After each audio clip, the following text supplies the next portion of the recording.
इंशाल्लाह मुझे कुछ तजुर्बात भी हैं पैदल चलने का, और मैंने तमाम इंतज़ाम मुकम्मल कर लिए हैं। 1 जनवरी दिन 10 बजे मैंने यादगार शुहदा स्कर्दू से अपने सफ़र का आगाज़ का। GB2 न्यूज़ का इंतहाई मशकूर व ममनून मोहम्मद अफजल है।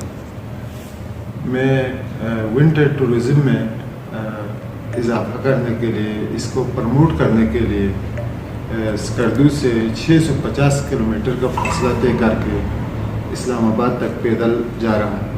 इंशाअल्लाह इससे विंटर टूरिज़म में गिलगित बल्तिस्तान में इजाफ़ा होगा। तो मेरी ये ख्वाहिश थी कि ये सफ़र कुछ लोग मोटरसाइकिलों पे कर लेते हैं, कुछ लोग घोड़ों पे सफ़र कर लेते हैं। मेरा इस साल प्रोग्राम पैदल यहाँ से सफ़र करने का है, और मेरा रोज़ का तकरीबन 30 किलोमीटर चलने का प्रोग्राम है। तो इंशाल्लाह मुझे कुछ तजुर्बात भी हैं पैदल चलने का, और मैंने तमाम इंतज़ाम मुकम्मल कर लिए हैं। 1 जनवरी दिन 10 बजे मैंने यादगार शुहदा स्कर्दू से अपने सफ़र का आगाज़ करना है। रोशन ख़याली एतदाल पसंदी का पैगाम लेकर मैं यहाँ से रावलपिंडी जा रहा हूँ। इससे सियाहत के शोबे में इंशाल्लाह बेहतरीन नताइज आएंगे और खातिरख्वाह सियाहत में इजाफ़ा होगा।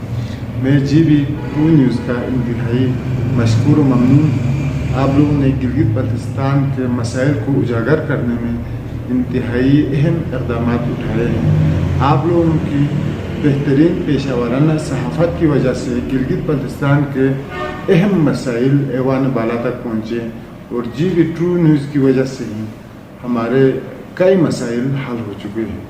मैं मीडिया के तमाम दोस्तों का और GB2 न्यूज़ का इंतहाई मशकूर ममनून हूँ। शुक्रिया। अगर आप हमारे चैनल पर नए हैं तो वीडियो देखने से पहले आप GB2 न्यूज़ HD को लाइक करें, सब्सक्राइब करें और बेल आइकॉन पर ज़रूर क्लिक करें, ताकि हमारी सारी वीडियोस आप लोगों तक बर वक्त पहुँच सके।